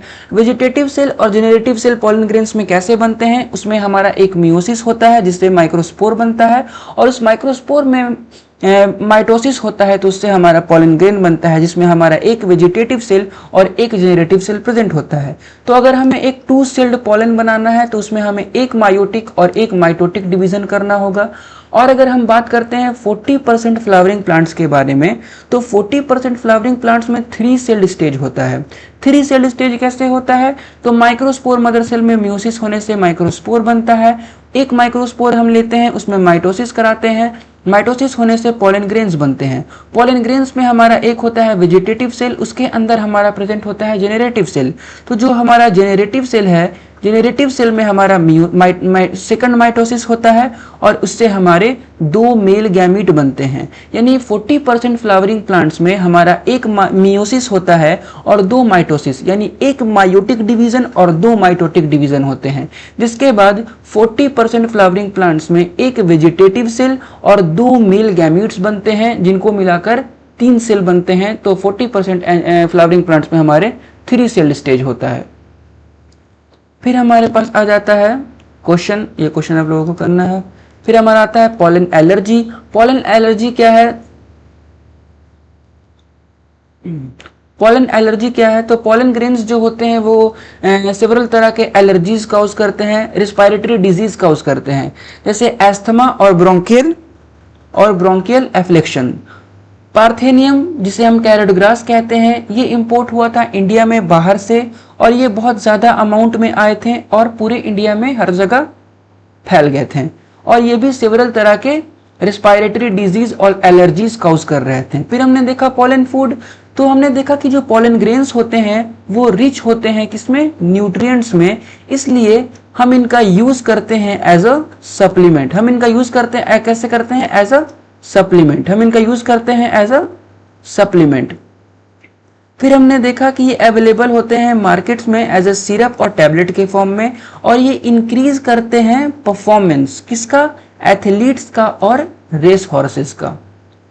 फिर हमने देखा पॉलन वाइएबिलिटी, वो टाइम पीरियड जिसमें पॉलन ग्रेन स्प्रेड होने के बाद स्टिग्मा पर बैठने के बीच में जितने देर जिंदा होता है उस पीरियड को हम पॉलन वाइएबिलिटी कहते हैं। ये डिफरेंट सीड्स में या डिफरेंट प्लांट्स में डिफरेंट होता है। जैसे कि हम अगर बात करें वीट के और राइस में तो उसमें ये 30 मिनट्स होता है और अगर हम बात करें रोजेसी, सोलेनेसी, लेग्यूमिनेसी में तो इसमें ये कई महीनों तक हो सकता है। फिर हमने देखा pollen bank. Pollen bank similar था हमारे सीड बैंक के, ये स्टोर करता था पॉलन ग्रेन्स को बहुत लो टेम्परेचर पर। कितने टेम्परेचर पर? तो -196 डिग्री लिक्विड नाइट्रोजन टेम्परेचर पर। फिर हमने देखा गाइनोइशियम। गाइनोइशियम एक फीमेल रिप्रोडक्टिव ऑर्गन होता है, ये बना होता है पिस्टिल का। किसका बना होता है? पिस्टिल का। पिस्टिल में 3 पार्ट होते हैं, एक होता है हमारा स्टिग्मा, ये एक होता है हमारा स्टाइल, ये और एक होता है हमारा ओवरी, ये वाला पार्ट। ये हो गया हमारा स्टिग्मा, यहाँ पर पॉलन ग्रेन्स लैंड करते हैं। स्टाइल कनेक्ट करता है स्टिग्मा को ओवरी से और ओवरी बेसल स्वोलन पार्ट होता है। फिर हमने देखा अगर एक पिस्टिल प्रेजेंट हो तो उसे हम मोनोकार्पेलरी कहते हैं, अगर एक से ज्यादा पिस्टिल प्रेजेंट हो तो उसे हम मल्टीकार्पेलरी कहते हैं। मल्टीकार्पेलरी में हमने 2 केसेस देखे, एक था हमारा एपोकार्पस और एक था हमारा सिनकार्पस। एपोकार्पस फ्री होते थे, फ्यूज्ड नहीं होते थे, इसका एग्जाम्पल था हमारे पास मिशेलिया। सिनकार्पस फ्यूज्ड होते थे और इसका एग्जाम्पल था हमारे पास पेपवर। फिर हमने देखा ओवेरियन कैविटी। ओवेरियन कैविटी में हमने क्या देखा? ओवेरियन कैविटी में हमने देखा कि ये हमारा हो गया ओवरी, इसके अंदर ये वाला पार्ट हमारा हो गया ओवेरियन कैविटी, ये हो गया हमारा ओव्यूल, ये हो गया हमारा फ्यूनिकल। मैंने हाइलम लिख दिया है यहाँ पर, ये होगा हमारा यहाँ पर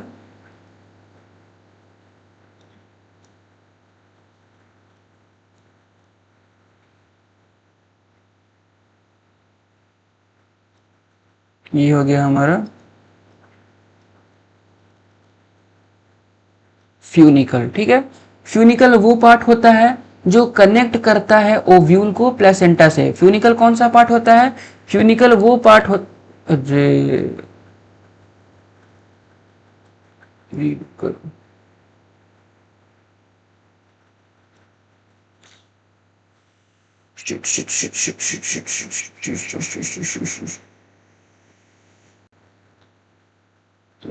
से करना होगा, कोई बात नहीं, फिर से बना लेंगे।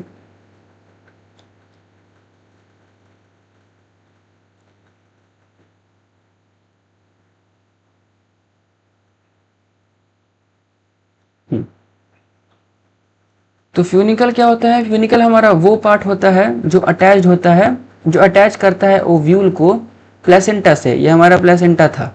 अगर एक ओव्यूल प्रेजेंट है तो उसके एग्जाम्पल हो जाएंगे वीट, उसका एग्जाम्पल क्या हो जाएगा, उसका एग्जाम्पल हमारे पास हो जाएगा, उसका एग्जाम्पल हमारे पास हो जाएगा वीट, पैडी, मैंगो। अगर एक से ज्यादा ओव्यूल प्रेजेंट है, बहुत सारे ओव्यूल प्रेजेंट हैं, तो वो हमारा प्रेजेंट होता है वाटरमेलन में, पपाया में और ऑर्किड्स में। फिर हमने देखा मेगास्पोरेंजियम का स्ट्रक्चर, ये हमारा चेराइजल एंड था, ये हमारा इंटेग्यूमेंट था, ये दो पार्ट, ये हमारे इंटेग्यूमेंट्स थे, ये हमारा न्यूसेलस का सेल था, ये हमारा फीमेल गैमेटोफाइट था, ये हमारा हाइलम था, और ये था हमारा माइक्रोपाइलर एंड, और ये था हमारा फ्यूनिकल। हमने देखा हाइलम क्या होता है, ये जंक्शन होता है बिटवीन ओव्यूल एंड फ्यूनिकल, ये ओव्यूल और फ्यूनिकल को आपस में कनेक्ट कराता है। इंटेग्यूमेंट ये कवर करता है न्यूसेलस के सेल्स को, न्यूसेलस फूड स्टोर करते हैं। फ्यूनिकल देखें तो ये कनेक्ट करता है ओव्यूल को प्लेसेंटा से। चेलाजा बेसल पार्ट होता है, और माइक्रोपाइलर एंड, माइक्रोपाइलर एंड नीचे से ओपन वाला जो पार्ट होता है उसको हम माइक्रोपाइलर एंड कहते हैं। अब बारी है हमारी एनसीईआरटी की। अब यहां से सिलेक्ट कर लेते हैं हमारा हाइलाइटर,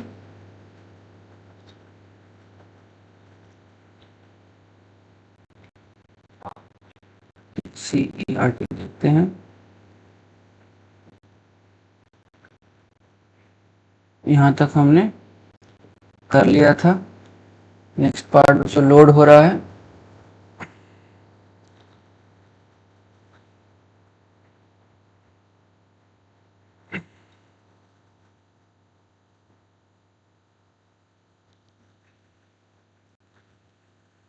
तो यहां से हमने देखना था।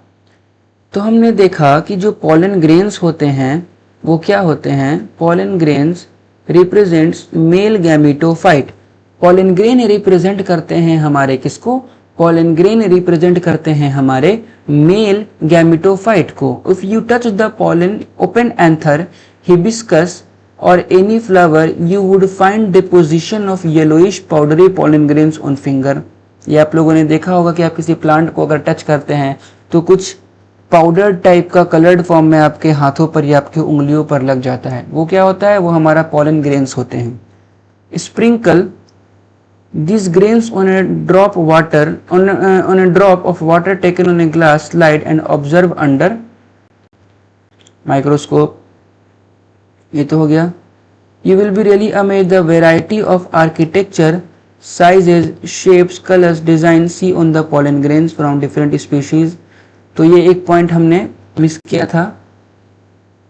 एक पॉइंट क्या था, वो एक पॉइंट ये था कि अगर हम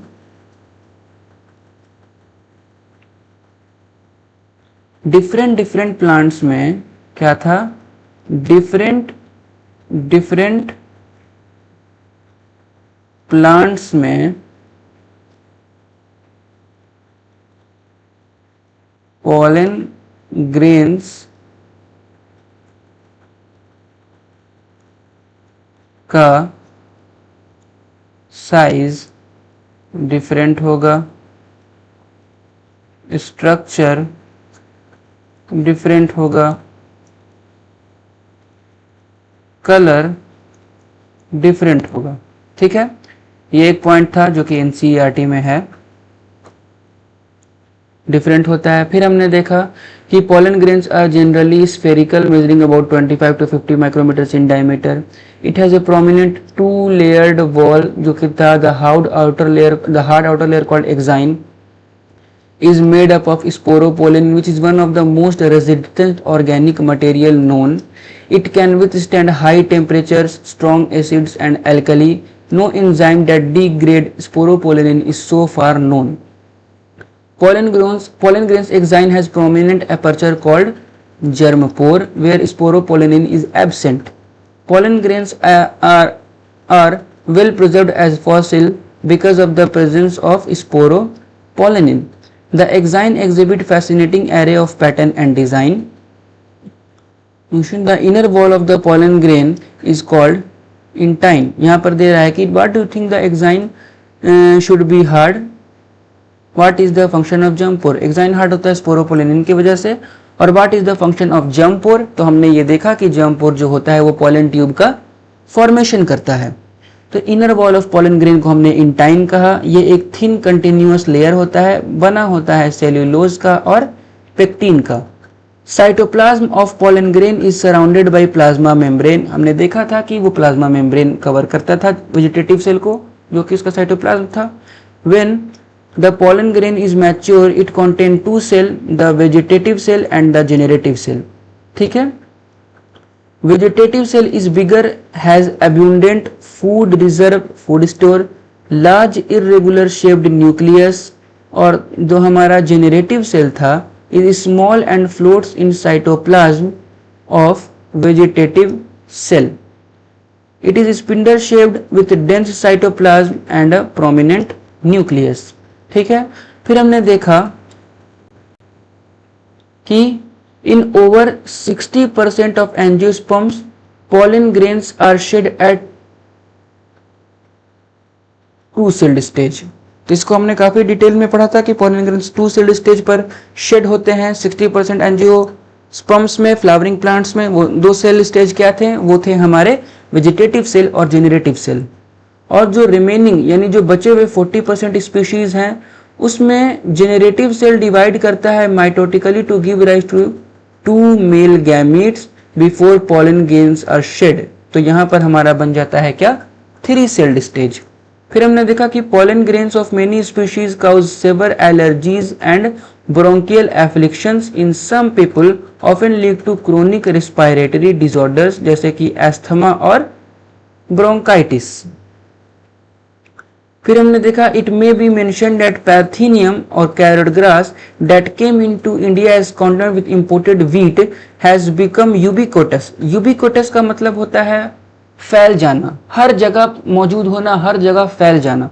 यूबिक्विटस का मतलब यही होता है। Occurrence and cause pollen allergy. फिर हमने देखा कि pollen grains are rich in nutrients. Pollen grain nutrients में रिच होते हैं। It has become a fashion in recent years to use pollen tablets as food supplements. Pollen tablets या syrup को हम फूड सप्लीमेंट की तरह लेते हैं। In Western countries, a large number of pollen products in form of tablet and syrups are available in the market. Pollen consumption has been claimed to increase the performance of athletes and race horses. ये सब हमने देख रखा है। फिर हमने देखा कि when once they are shed, जब वो झड़ जाते हैं, pollen grains have to land on the stigma। pollen grains को स्टिग्मा पर लैंड होना होता है before they lose viability if they have to bring about fertilization। अगर उन्हें fertilization करना है तो viability lose होने के पहले उनको स्टिग्मा पर लैंड करना पड़ेगा।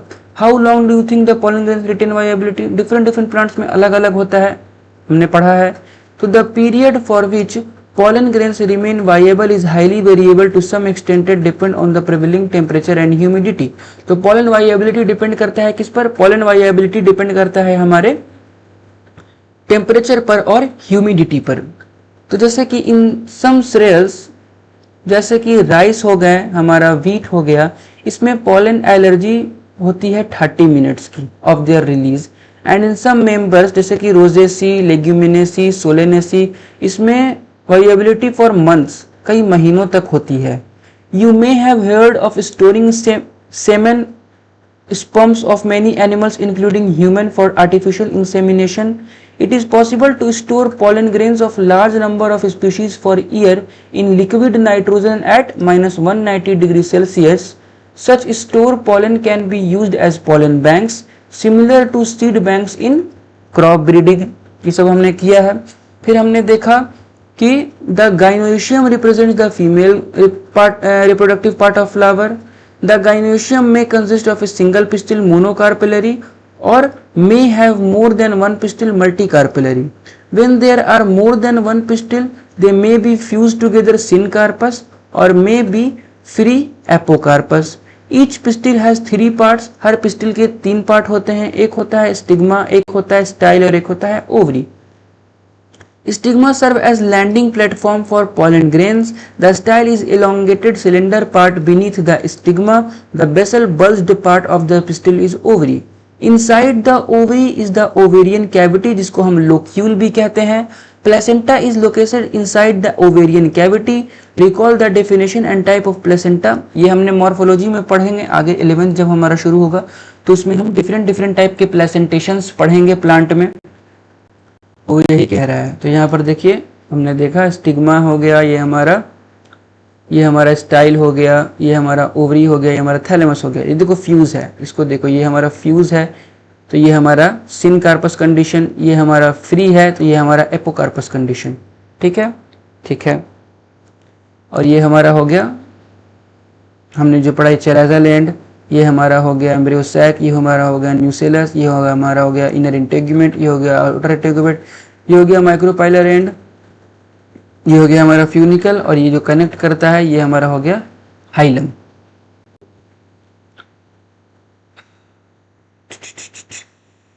देखिए, arising from the placenta are megasporangia. Megasporangia commonly called as ovule. The number of ovules in an ovary में भी 1, wheat में, पैडी में, मैंगो में, और बहुत सारे हो सकते हैं पपाया में, वाटरमेलन में और ऑर्किड्स में।